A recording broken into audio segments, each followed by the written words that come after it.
Hello, everyone. Thank you so much for attending. Welcome to our session, How Film Can Help Change the World. I'm so delighted that you've been able to join us to have a conversation about our film, Into Dust, directed by Orlando von Einsiedel, which tells the incredible true story of Parveen Rahman and her sister Akila Ismail, who we're so thrilled to also have with us. I'm trying to think of the right words of how to describe Parveen Rahman. She was an extraordinary woman. The film tells her true life story. She was a community advocate and a community worker. She worked tirelessly to protect the rights of Pakistan's poor. Of course, utmost among these rights was the right to water and for water justice. And her sister, Akila Ismail, continues that legacy with the Orangi Pilot Project. While the story is a local story based in Karachi in Pakistan, the themes resonate globally throughout the world. We'll be having a conversation about the film. We'll show you a trailer about the film, and then we'll talk about what a partnership like this, where we have a foundation, the Grundfos Foundation, the Orangi Pilot Project, Akila Ismail, and an incredible filmmaker, what can happen when we come together to create stories around the issues that matter most? What kind of a vehicle can this be for the kind of change that we wish to see? So before anything, I'd love to get started by introducing everyone who's here. And I'll start with Orlando von Einsiedel. Nice to have you with us, and congratulations. The film has launched today on Amazon Prime, so I'm sure that we'll be making lots of plugs for everyone to go and watch it. And my colleague, Isadell, will also be will be here throughout, and she'll be able to connect with you and tell you more about the film, and importantly, about the campaign that is going alongside with the film, which is really about how we can keep on working with our partners, all of you that are working in this space, to use this film in a way that supports change, in a way that supports the work that you're doing on the ground. Back to my introductions. Orlando von Einsiedel is the director of Academy Award-winning film, White Helmets, which follows the lives of a group of Syrian civilian rescue workers in 2016. He is also the founder of two-time Academy Award-winning British film production company, Grain Media. Orlando is drawn to telling stories of humble heroism from around the world, often combining intimate personal narratives with macro-level politics, powerful visual aesthetics, and on-the-ground journalistic muckraking. Thanks for being with us, Orlando. Akila Ismail, who is also here with us, is, of course, as I've mentioned, one of the main inspirations for this film. Akila is the chairperson of the Orangi Pilot Project, which is one of the world's most successful community-driven, community-led infrastructure projects in the world. I'm sure many of you have heard of it. It's helped hundreds of thousands of poor Pakistanis gain access to their basic and fundamental rights. Akila has a background in electrical engineering and has worked as an associate professor of electrical engineering at NED University of Engineering in Karachi. She is also an author, published both in Urdu and in English, and has written extensively on development issues throughout Pakistan. Thank you so much, Akila, for being with us. Kim Newis-Gipstead is the executive director of the Grundfos Foundation. Nice to have you, and a generous supporter of the film Into Dust. The Grundfos Foundation focuses its work on water, research, and inclusion. So that's everybody who's here.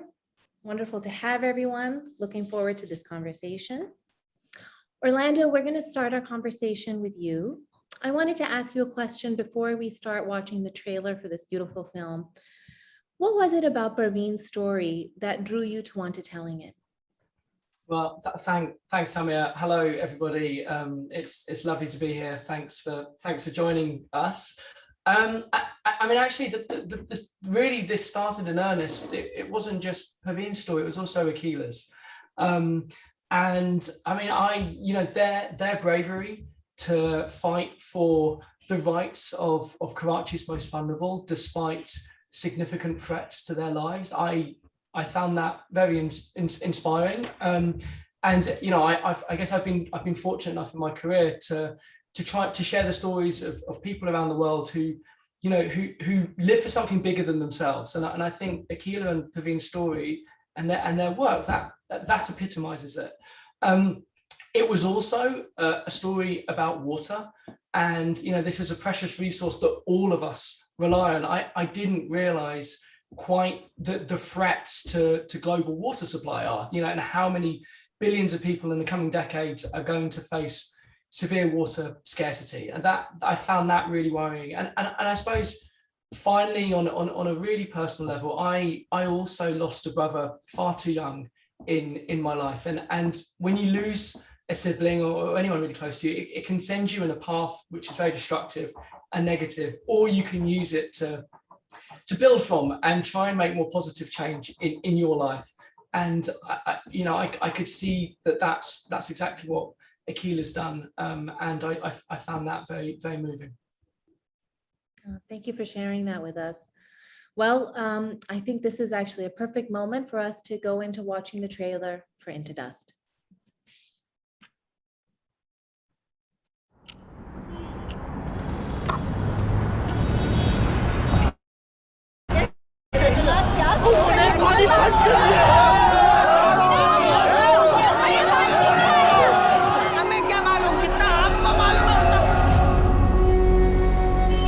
Not an infinite supply of water in the world. Set to heighten scarcity around the world. Not have water to meet demand. शहरियों के मुताबिक पानी की कमी खतरनाक हद को छू रही है।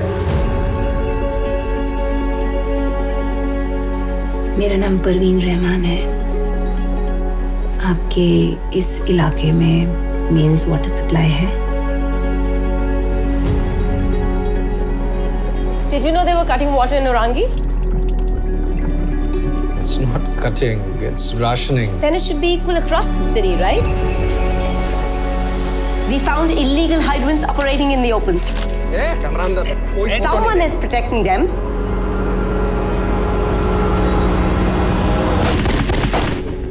मेरी प्यारी छोटी बहन किसने Parveen Rahman, known to many as the mother of Karachi, was killed by a gunman. The police barely asked any questions at the scene. No investigation. To kill Parveen, they had to only pick up the phone and they can do it again. We all know what Parveen was doing and who benefits from corruption in this city. If you publish this report, you will make enemies and they will retaliate. Our police and politicians are in their pockets. It's a mafia. So let's name it. The criminals who used to deal drugs and guns are now stealing our land and water. If we don't stand up now, what will be left?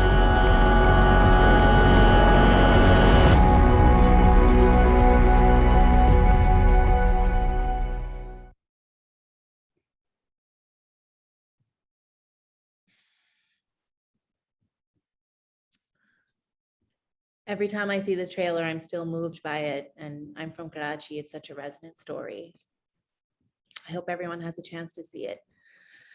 Kim, I'd love to turn to you now and to ask you, why did the foundation decide to partner on this film and to tell this story about Parveen and Akila?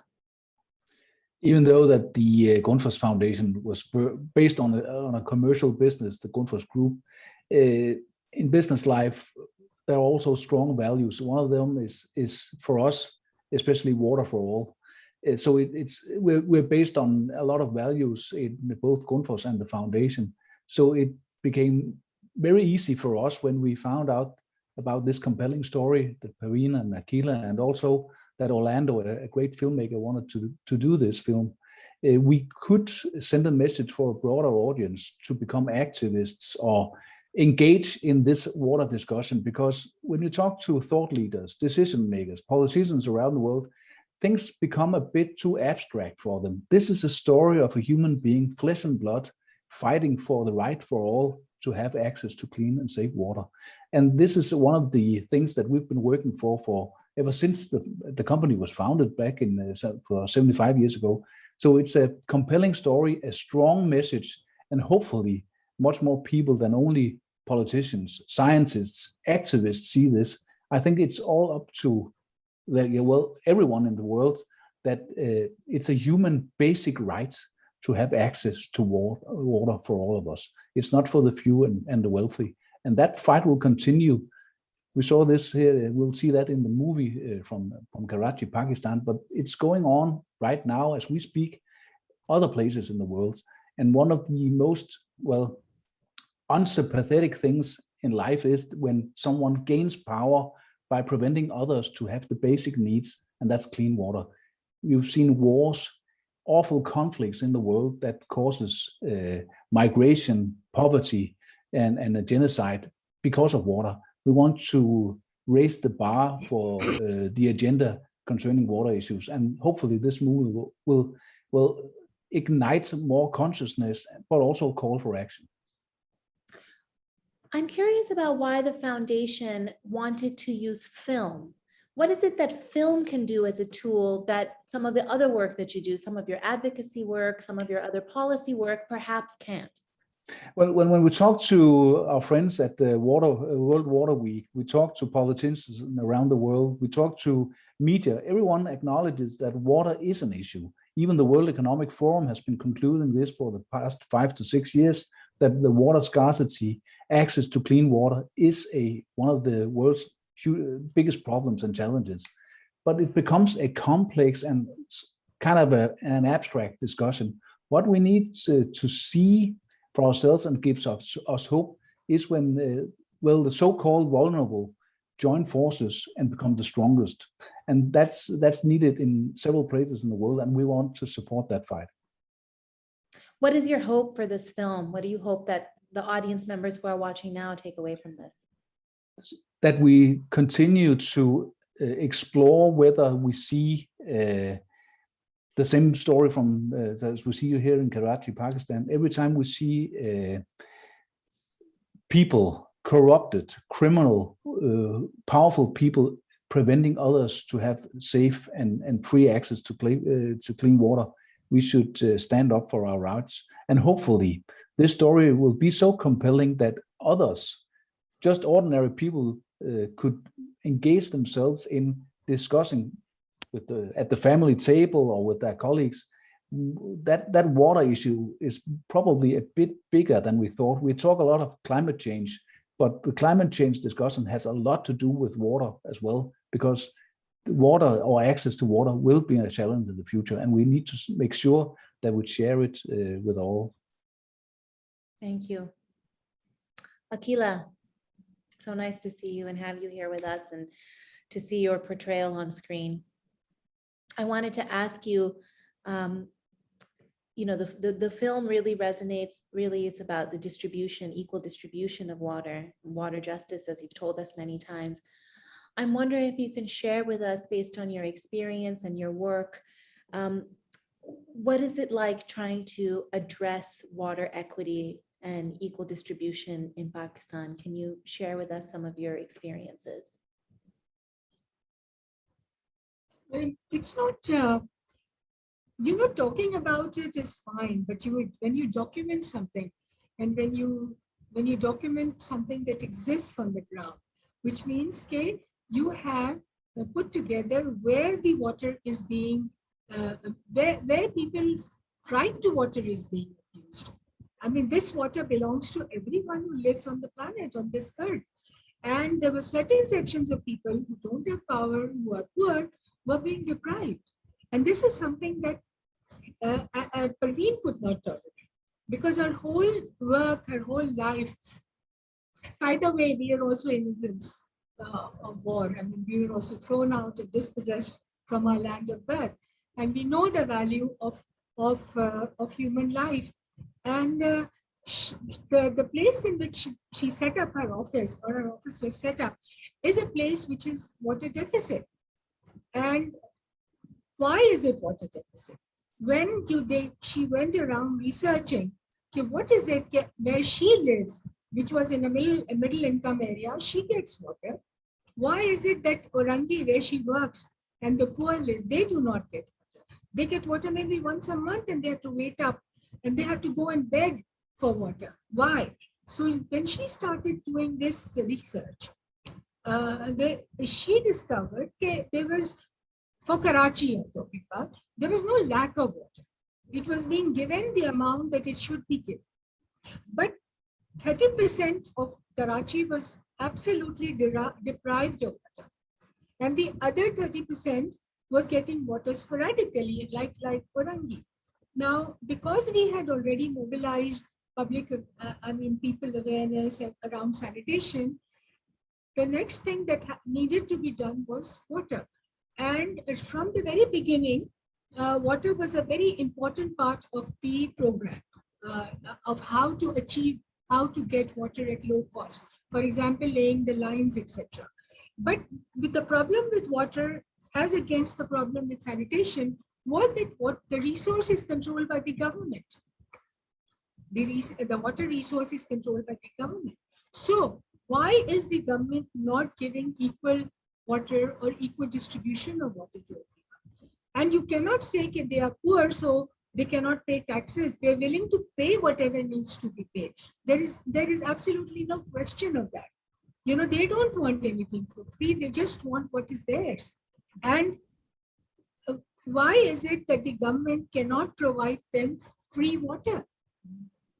So as citizens, they deserve it. Even if they are not citizens, they're human beings. Their animals deserve water. Their trees deserve water. Their food deserves to be grown with water.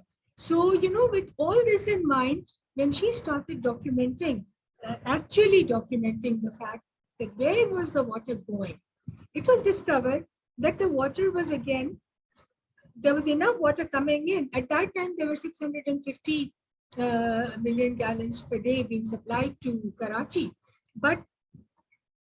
and 610 millions were being used, you know, but even if that means it was getting water in excess of what it needs, but yet these poor people, the poor settlements were not getting water. So it transpired that they were being stolen from the bulk, and they were not being stolen from little pipes. They were being stolen from the bulk, and they were being stolen in connivance with certain government agencies who controlled water. And of course, the police has to be involved. The local thugs have to be involved. Everybody was given access. In fact, the person who we say is the principal accused in our case, he had a water hydrant himself. So why is he going to have Parveen, this girl, you know? And the fact that she was a woman was also playing into this. How can she challenge us? Challenge the fact that we can take water, and we can sell it. And they were selling it to industrial consumers. And this was a huge empire, totally supported by the politicians. And Parveen was able to quantify it. Okay, where was water stolen from? How much was being stolen? And where these points of water stealing were located. And they were located in police stations, in the vicinity of police stations, in schools, even in government, in the compounds of government agencies. So, she documented it to such an extent that it became irrefutable. And she took her 2 years or more to do this. And all the while, she was being warned. She was being warned by people, okay, why are you doing this? You know, don't do this. But, you know, she didn't. She thought that nobody knows her. She's just documenting. She's this girl who goes around with a dupatta on her head. Who's going to notice her, etc. Then when this report was published, she published it. Incidentally, the first person to write about it was from Dawn. And then it was broadcast on television. Then, of course, it became a big threat. But on the other hand, Parveen was supremely happy that it also led to the government taking action, because it was a great, big embarrassment for them.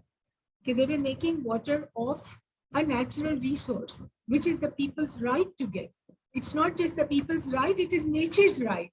It is something which nature has given you, and you have to give it back to them. So the situation eased. You know, the situation eased day by day by day. When hydrants were closed down, the illegal hydrants were closed down. So that water which was being stolen started getting into the pipes. But of course, this was not taken very lightly. Okay, look at this organization. Look at this woman running an organization. How dare she challenge us? How dare she? This was the thing, you know. And although the situation became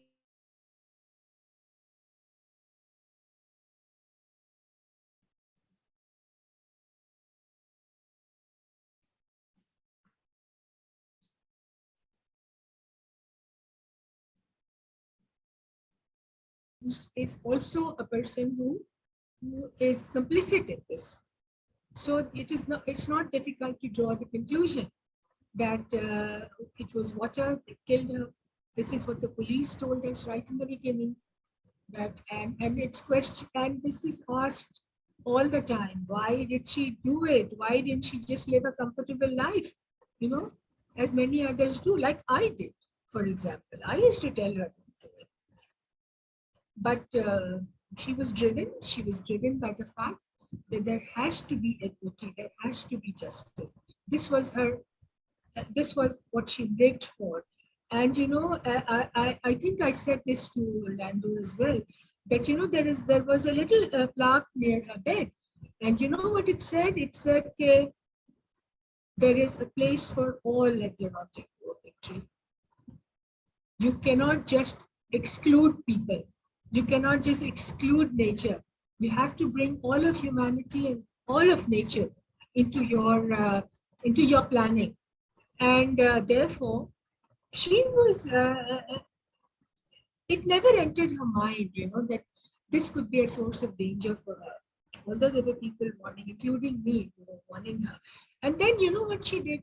After she exposed this, she went on and began to document land. Because land is gold. And, you know, with so much the war economy, the drug economy, etc., which was centered around Karachi because it is a port city. It is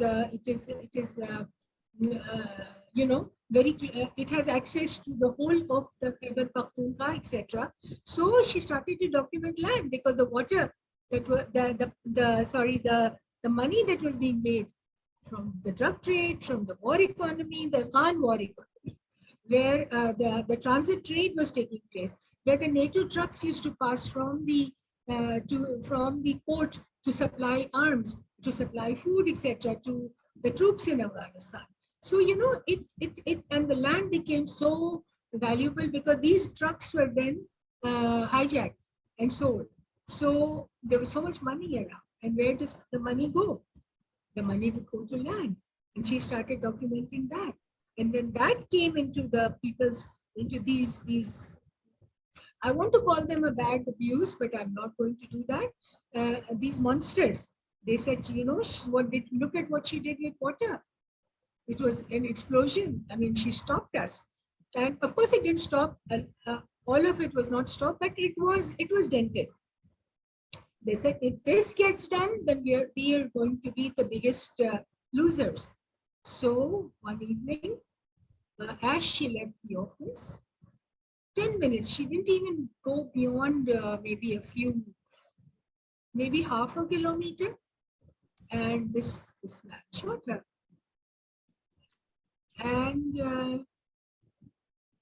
And the next day, what they did was, they came on television. The highest police officer in Karachi came on television and said, okay, look, this was done by this so-and-so person. He named a person and we have killed him. So we've solved the. So they were covering up. Of course, we were not understanding.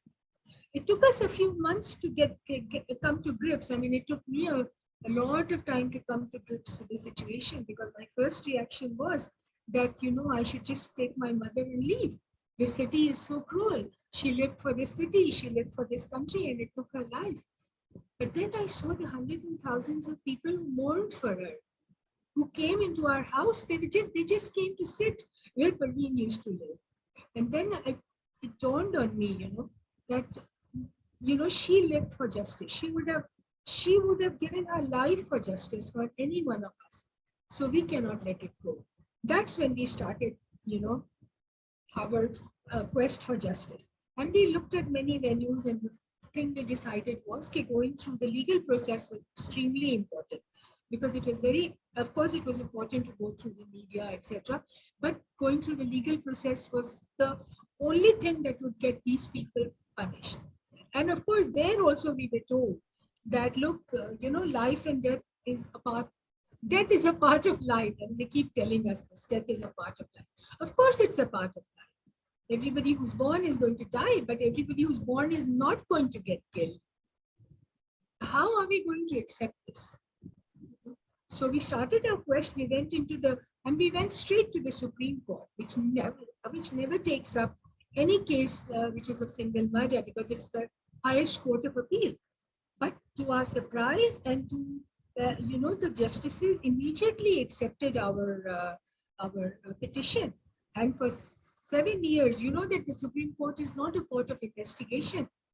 It can only, formulate certain bodies to do investigations. So there was the first thing we wanted was that this court should make known that the person that was killed did not kill Parveen. Therefore, the case has to be opened. And we said that man also deserves justice. He cannot be killed in the name of Parveen. You can't do that. So we were able to do all that, and we moved through the courts. There was joint investigation teams formed, the first one, the second one. So while there were many police officers who were very, very sympathetic with us.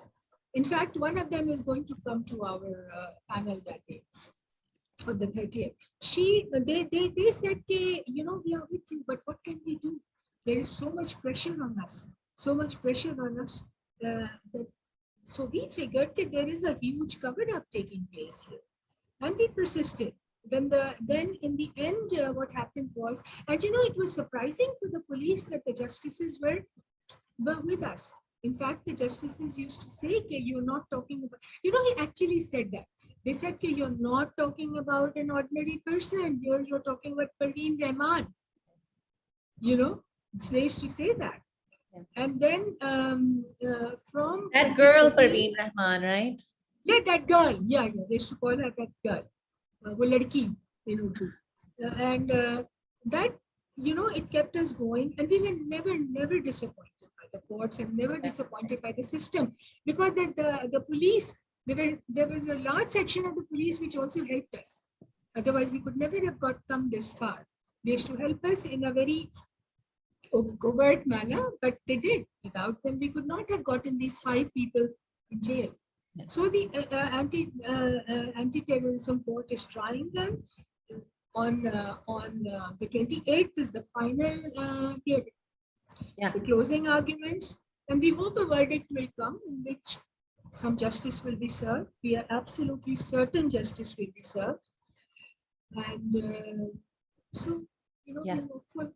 Yeah. Of course, it won't bring Parveen back, but it will make, it will validate our lives. It will validate us. Of course. And what a wonderful tribute to someone as well to be able to will validate us, and it validates everyone who supports us. So that is what we look for, justice. So justice for Parveen Rahman means justice for humanity. Thank you, Akila. Yes.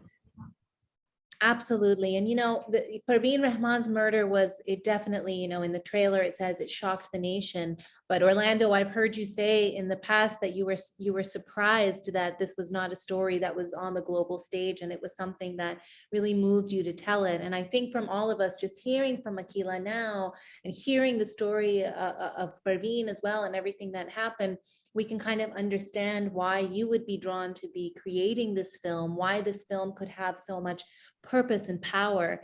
And I wonder, Orlando, if you could share with us any other experiences you've had that would affirm for you that film can be beyond entertainment. It can be beyond documentation, and it can have an impact. Can you share some of your experience with us, please? Sure. So I the little, I'm a filmmaker. The little I know about social change, driving social change is film is one tool in a whole toolkit. But it can be a very useful tool. And yes, film it's not a niche sort of medium. It's a mass appeal medium. It can appeal to, you know, teenagers, and it can appeal to academic professors. So it has this potential for mass appeal. It's also, it can be a tool which galvanizes different people from all walks of life. You know, this film has galvanized a community-led organization in Karachi. It's brought together a foundation based in Denmark, a filmmaker, everyone on this panel today. So it's really great at bringing people together. And then I think as a storyteller, one of the most interesting things that I think film does is it can act as an empathy bridge. It can have somebody watching in Los Angeles, and it can be learning about somebody's life on another part of the world, and it can bring them together and break down all these boundaries and prejudices and misunderstandings. And I'll give you a little example. We made this film that you mentioned at the beginning called The White Helmets, about Syrian rescue workers, and we had this Google alert on the film when, you know, media was published, and we get an email saying this has just been published.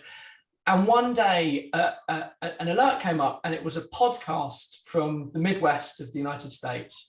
And it was two teenagers who had their own film podcast, and they'd watched the film on Netflix. They mostly watched movies, not really documentaries. And they watched this film. They knew absolutely nothing about Syria. They didn't even know how to pronounce the word, you know, the word Syria, but they were talking about the film. And what was extraordinary is they were saying, oh, wow, you know, the guys in this film, they're just like us. They have hopes and dreams just like us. Now, you know, everyone on this panel, that might be really obvious, but it's not always obvious, especially if you've grown up thinking that, you know, people in Syria with beards who are religious are people to be afraid of. That was quite extraordinary. But it's also, you know, for film to drive social change, empathy is not enough. You also have to, you know, you have to uncover, I guess, the foundations of a problem within the film. You have to go beyond just empathy. And it's that nexus, I think, when you create empathy with an audience and you sort of elucidate the problems that the people in the film are experiencing, then your audience cares. They've learned something, they've learned about the problems, they deeply care about these people on screen. And then if there's an ask at the end of the film, it actually can make, it's much more likely that they might go and do something. And then, yes, you have to work really hard with the film to, you know, to screen it to particular audiences and all of that other stuff. But when it all works, and you work really hard, film can be a really great tool for driving social change.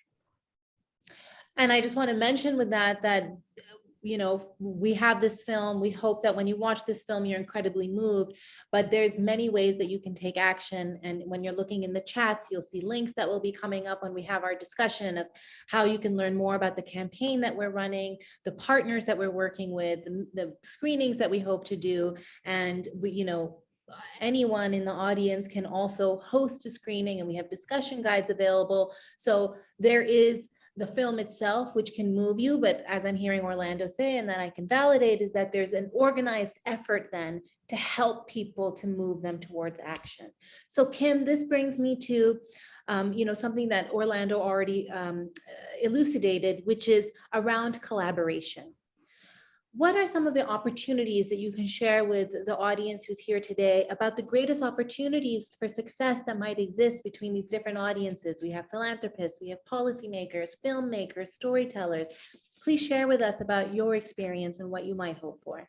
Well, I think it has a lot to do with exactly what we've seen, what you're about to see in the movies, that don't tell it, show it. Use the examples, the one here from Karachi. I have several examples from around the world where people stand up for their rights and suddenly become the strongest in the discussion or in the potential conflict. And the funny thing is, Orlando was touching upon this.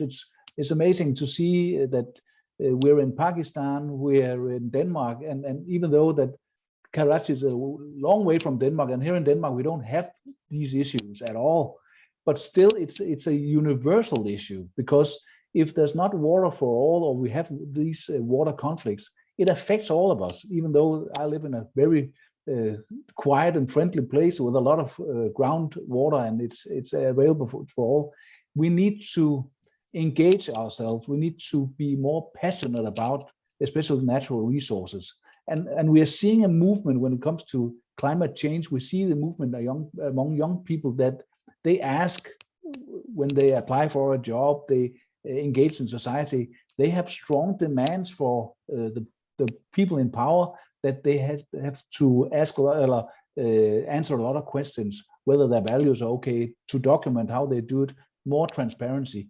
And I think that's a good thing for the world. I would love to see it in all corners of the world. And that's what the foundation that I represent is trying to do, because then we can engage with an organization like the Orangi Pilot Project. We can engage with other NGOs. We can engage with governments, provinces, local authorities, but also the media world, in this case, Orlando, so he can tell the stories in a much more compelling way and much more passionate with empathy than we can do. So I think it's the future for social change, also political change and transparency and community engagement has to be the partnership between individuals, groups that usually do not have the dialogue, but can meet with the same values and prospects. And this is one of them. And I think this is also, well, it's very insightful for us in the foundation, because we've never went into movies, we've never supported a project like this, but we hope that they'll broaden much more out, and we'll see others engage in the same cause as we've been engaged in for now 75 years. I'd love to now ask everyone who's watching, who's listening, to throw some questions into the chat, and we'll be happy to answer them. And of course, I'll keep asking questions until we get some. Akila, let me ask you, after having had the experience of, having this film made about you and about your sister and going through everything that you're going through now, what is your hope for the film and what the film can do as you continue to fight for justice, both for Parveen, but also through your work with the Orangi Pilot Project, fighting for justice for so many low-income Pakistanis? If we had not embarked on the journey for justice, I don't think none of us could have survived. I could not have. Neither could Orangi Pilot Project do that. So, we want the whole message of optimism and hope that Parveen projected.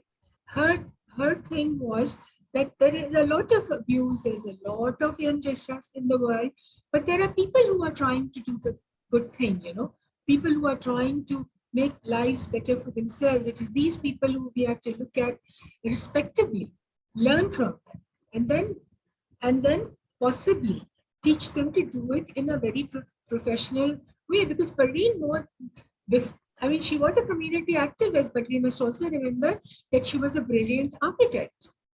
She was an architect who wanted to build communities, not houses, but communities. So this is also very important. The film also touches upon this, that first of all, this is a woman and who's taken on the world, or who's taken on the mafia, as we say. And then she never lost hope at any time. You see, this is the message, that there is always hope, but you have to strive to get to it. You must create the information base, you must create the knowledge base for this. And we continue to believe that in order to get any kind of justice or any kind of development, you have to go from the lane to the city.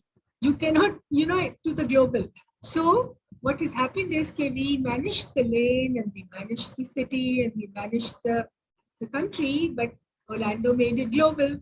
So let us hope that the ethos that Orangi Pilot Project worked on and Parveen worked on, and we are still trying to keep it going, will resonate, because this is the only way in which you can create development for the poor, for the low-income settlements, and that is through creating a means, a partnership between the people and the government. And how do you create that? You create that by creating the knowledge base. So And this is something that we wanted from the very beginning when we started talking to Harry and Orlando. This is always the hope that the ethos, the process, the aesthetics, the ethics, that OPP and Parveen has engendered, that should be made global, And I think that the film touches upon this, and the film is going to create more and more interest in this process. So, this is what is so important, that we believe that all development must start from the lane, our unit of organization is the lane with 20 houses, each house with 7 people. So, and from there you go to the city, then you go ahead. So this is something that she believed in, we believe in, and Parveen was very successful in creating her models. So the models must now, and I'm not saying that you have to exactly follow this, but you can adapt it to your circumstance, to your situation. In fact, there was a regional development network that was created by Parveen and her friends in Nepal, in India, in Bangladesh, and Sri Lanka, which was called the Regional Development Network, and they had all begun to come together on understanding how OPP's development philosophy. And it was just beginning to take off when Parveen was killed, and I have not been able to bring it back together. I hope to someday, but I think the work has been made easier with this film. That's because wonderful. Then you don't have to give them statistics or give them your reports. You just have to show them the film. Yeah, and you can just make the message known from every lane towards the city. That's a great one. So I have a couple of questions that are coming in that I'd love to read. This first one, I believe, is probably for Orlando from Rika Srivastava. Considering the actual story of Parveen, were there any similar challenges while making this film? Thank you for the question. Well, I guess a significant one was the fact that not all of the film was filmed in Karachi for safety reasons, and I wish that hadn't been the case. When me and Akila and the rest of the team started talking about this at the beginning, it looked like that was what we'd be able to do. It turns out we couldn't. So some of the film was shot in India. And then there was a much smaller team. We spent time in Karachi at the end, but yes, a big part of it was shot there for the same security problems that sadly plague Parveen and Akila's life today. Right, and I think it's important to note that one of the big concerns was really about, of course, your cast and crew's safety, but also really about Akila and Seher and everyone in the family's safety as well, keeping everyone safe. I wonder if I can follow up, Orlando, since we've had this conversation before, with, I think you got the highest praise from Dawn saying that you captured Karachi authentically. If you can elaborate a little bit on how you were able to maintain the nuance of the Urdu language and some of the sites from Karachi and many of the ways that you were able to do that. Well, I mean, frankly, very simply, it's Akila, Parveen's friends and family, their generosity to spend a lot of time talking to us. And, we tried to be, as far as possible, sponges to absorb all that knowledge and that sharing, and try to put that as much as possible into the film. It's a big responsibility to document and represent anywhere that's not your immediate experience in life. It was amazing that Dawn, the newspaper, felt that we had done that, but I can only put that down to everybody that was generous to give us that information and share their experience with us. Another question, and this question is coming in from Mali Lono Batura. Such a powerful story that illustrates the fragility of nature, including human nature. For those interested in mobilizing change, what are your thoughts on infighting within communities that all seek the same thing, resources for their community? but immobilize their initiative because they can't agree on how to get there. I wonder if Kim and Akila have seen this in their work, where communities all want to get towards the same goal, but because of infighting within the community or differences of opinion, they have trouble mobilizing to get there. Well, I've seen it with my own eyes which was changed into a good story in a refugee community in the western part of Tanzania. People, refugees from Congo and Burundi, were living in a refugee community, and of course discussing and sometimes arguing who had more rights to get access to water.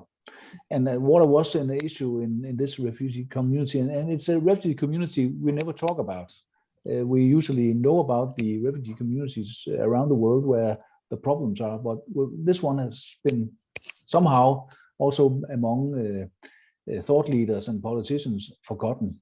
And what we did, and it's not our fault, but it's a story that really changed my view on that things can be done if we discuss and have a dialogue on what can water do for all of us instead of just half of us, and especially not struggling to who's going to have the water and who's not going to have the water.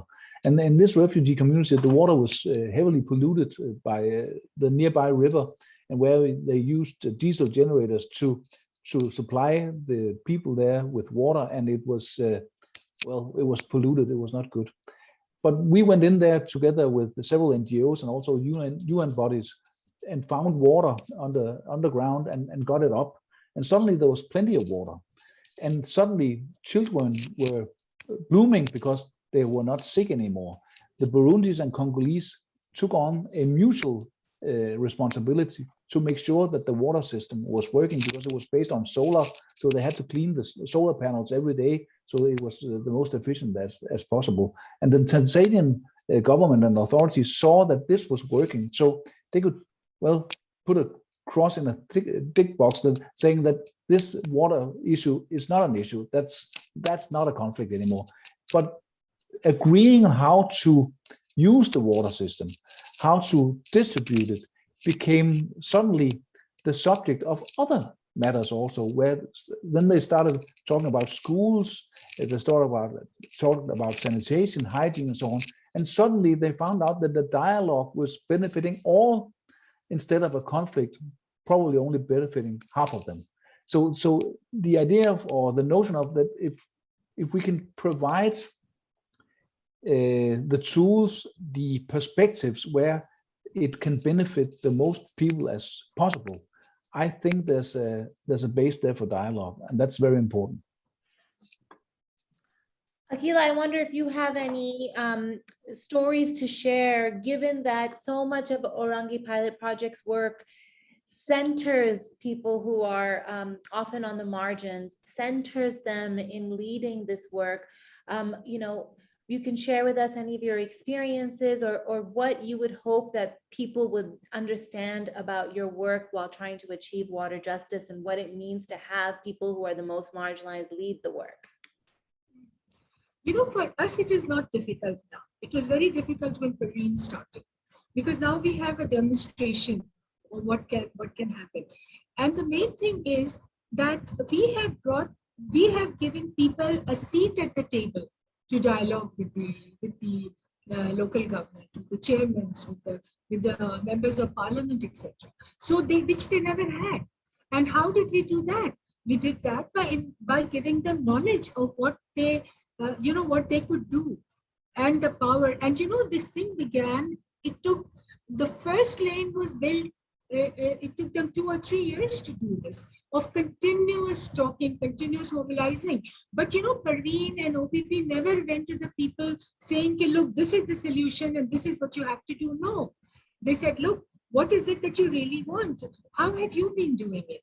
And they would show how. She said, okay, if we do it this way, is it better? So it was more a dialogue of working towards a solution, based on what these people had already done. So by giving them the respect that what you have done is not wrong, but if you had done it this way, it would be better. And it took several years, and it also took a low-cost models, the low-cost sanitation model, the low-cost water distribution model, low-cost housing model, because when it's low cost, and we told them, okay, look, it's your money, you invest. Once you invest, you become somebody that the government is going to listen to, because you've already invested. You're not freeloaders, And of course, you must remember that it is the power of women, because the first lane manager was a woman. She was a middle-aged woman who, when these people were quibbling and talking about it's too much money, we can't do this and that, and she put her foot down and she said, "You guys go off to work. We are the ones left in this filth and in this environment, and you better cough up the money." Because it was usually on money, you have to collect money from each household, and then somebody has to become responsible for paying the mason, for paying the pipe, the person who delivers the pipe. And it was the woman who did it, a woman who did it. And she just recently passed away. Okay. And I think just before Orlando, you came and you met those ladies, she had just passed away. So, it was women. And it is the women who suffer the most when there is no water, when the environment is dirty. So they are the ones who are in the forefront of OPP's implementation, even now when we go into newer areas. And it has to be, they have to understand that they are the ones who are making it right, who are creating the solution. It's not, we are not telling them what you need. You're telling us, okay, look, we want to do this, we're doing it this way now, it's not working out. Now, you're professionals, you tell us. And then we gently, move them towards that. So one of the biggest things about mobilizing is that you don't put the other person down. You listen to all points of view.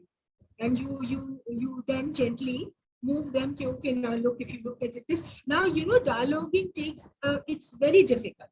It's not easy. I mean, putting up a mega project is so easy. As Parveen would say, instead of mega project, you need mega management. Putting up a mega project is so easy. You just get in money from the international financial institutions, you make something on the drawing board and you put it on the ground. And half the time it doesn't work. They've been huge disasters. It is very difficult when you have to talk to people, dialogue with them constantly, in a very gentle manner, with respect. You have to respect them. And that is the only way. And of course, women leaders lead the way, I think. Parveen led the way. And our lane managers are women. Many lane managers, not all. Yeah. So they become then the leaders who then, take it to others. Like this woman who had her relatives living in another lane, that lane people came to us and said, okay, do this for us. Now for us working in Orangi is, we don't. They just come to us, we give them the design, we, do whatever. It's not from one lane, it is now 7,000 lanes. From 0.8 million people, there are 2.3 million people now. But we work outside Karachi as well. Huh? We work in Islamabad, we work in Punjab, we work in KPK, etc. But our method is the same. It's dialoguing. Wow. It's talking to people. We don't share data. We don't share designs.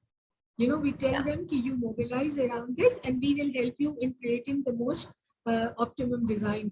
And you lay it. We are not going to give you money or take money from you. Great. There's so much that we could learn from OPP and from the story. And that's why we hope that so many of you go on to watch it. We're just about at time, so I wanted to leave everyone. I always hate when I have to follow Akila because she always puts everything so well, and then right after that it comes down to me. But I'll leave you all with just one question, which is what would be one message that you hope that people could take away from the film? Orlando, let me start with you as the filmmaker. Well, it's very hard to do one. We really hope that the film can support Praveen's legacy and Akila's work and the work of the IPP. And of course, we hope it sparks a conversation about water. But I'm going to build on something that Akila said. The world right now is a very gloomy place. There are a lot of human-made crises, and you can just turn on the news and it can be very depressing, and you can lose hope and you can lose faith in humanity a little bit. At least I find, and I guess I hope people watching this, I think, and it's strange to say this because you're there, Akila, but your life, your work, and that of Praveen, your sister, it's the kind of work and dedication and sacrifice, frankly, that gives me, continues giving me hope in people and what the world could be. And so that's what I'd like to say. Thank you. Kim, what would be one dish that you it's a tough question, but hopefully that awareness and attention to this topic can somehow also bring change along. I think it's a question, and I think the movie says it so well, that it's vital that people organize and mobilize and have a dialogue in order to fight for their rights and point at the injustice, and bring in the media, bring in other people, so that you can become stronger. That's the way of life for decades, the story of mankind. But the struggle continues. It's not over yet, and keep on fighting. If you see injustice, raise your voice. Akila, anything you'd like to leave us with that you hope this film might? I mean, there is a lot of injustice and abuse and horrors in this world. Yes, there is all that, but there are also people who are so worthy of our respect, and therefore there is a lot of concern. There is a need to be concerned, but there's no need to be despondent. And I always like to talk about Praveen's eternal optimism through one phrase, and that was that, remember, the arc of the moral universe is long, but it always bends towards justice. She's proven it. She's proven it. We are going to get justice. She got justice. So, that is what we have to keep on. We can't give up, and there is no need to give up. There's no need to be disappointed. Thank you so much. What wonderful words to leave us with. There's always reason for hope. Thank you to all our wonderful panelists for this engaging conversation. Thank you to everyone who's come to listen. Please go out and watch the movie Into Dust on Amazon Prime, just launched today. Please visit our website, intodustmovie.com. Please follow us on social, also Into Dust Movie 1. We'll have everything in the chats for you, and thank you so much.